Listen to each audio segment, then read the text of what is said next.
Bumalik kay Simon, isang Pariseo, ang sagot sa tanong ni Jesus, sino ba sa palagay mo ang magmamahal ng malaki? Yung pinatawad ng 500 denaryo o 50 denaryo lamang? Siyempre, yung pong malaki sa palagay ko. At tama ka. Mga kapatid, yun ang pinapaksa ng mabuting balita ngayon. Kapag naranasan natin ang malaking pagpapatawad ng Diyos, wala tayong magagawa kundi ibalik ang pagmamahal na ito sa nagpatawad sa atin. Kung alam mong lublob ka na sa pagkakasala at parang wala ka ng masulingan at wala ka ng pag-asa at naranasan mo kung gaano ka pinatawad ng Diyos, magbabalik ka sa Kanya ng kapwa pagmamahal. At ang mga actuations na ginawa ng babaeng ito, na siya'y umiiyak, pinunasan ang kanyang paa, nilagyan ng pabango, at pinaghahagkan, ito'y tanda ng kanyang matinding pagsisisi sa kanyang makakasalanan. Walang ginawa niya ay parang gawain ng isang alipin. Nagpakababa siya, nagpakaalipin siya, namistula doon, dahil alam niya na ang engkwentro kay Jesus ay magbibigay sa kanya ng kapayapaan dahil sa dami ng kanyang kasalanan.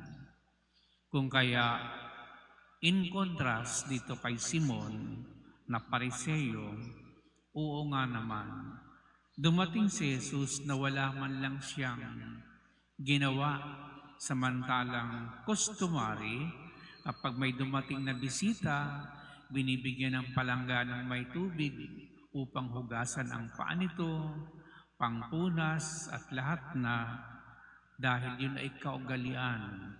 Pero higit pa doon ang ginawa ng babaeng ito sa ginagawa ng isang alipin sa loob ng tahanan. Kung kaya ang tawag niya, ang sinabi ni Jesus, ipinatatawad na ang iyong mga kasalanan, dahil alam ni Jesus kung bakit ginagawa ng babaeng ito ang mga ginawa niya sa Panginoon.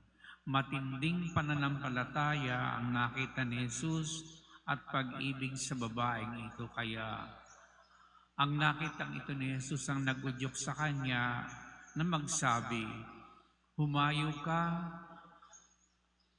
dahil ipinatawad ng iyong mga kasalanan at ang kapayapaan ay sumasayo.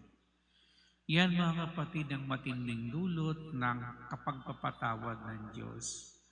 Alam nating lahat yan kapag sincero ang ating pagsisisi, tulad ng pagkukumpisal para tayong nabunutan ng tinik sa dibdib. Nagiging mapayapa at magaan ang ating kalooban at parang handa na tayo muli na magmahal. Dahil alam natin na nilinis tayo ng Diyos sa pamamagitan ng sakramento.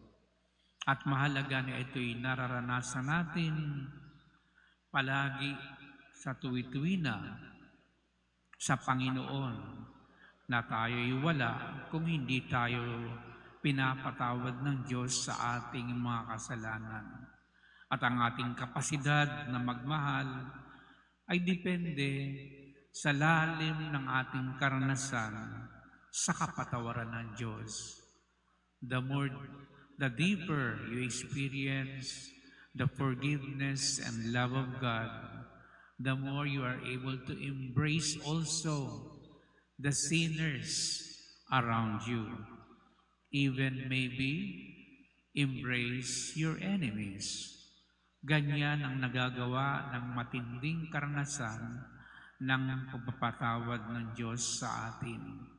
Magagawa din natin ang ginagawa niya na pagpapatawad tulad ng mga nagpako sa kanya sa krus, hindi niya isinumbat ang lahat ng ito. Pinatawad niya lahat ang mga taong bumiktima sa kanya hanggang siya'y mamatay. At tayo ay umaasa palagi sa kapatawaran ng Diyos na may naway makita natin palagi ang matinding awa at habag ng Diyos na ito.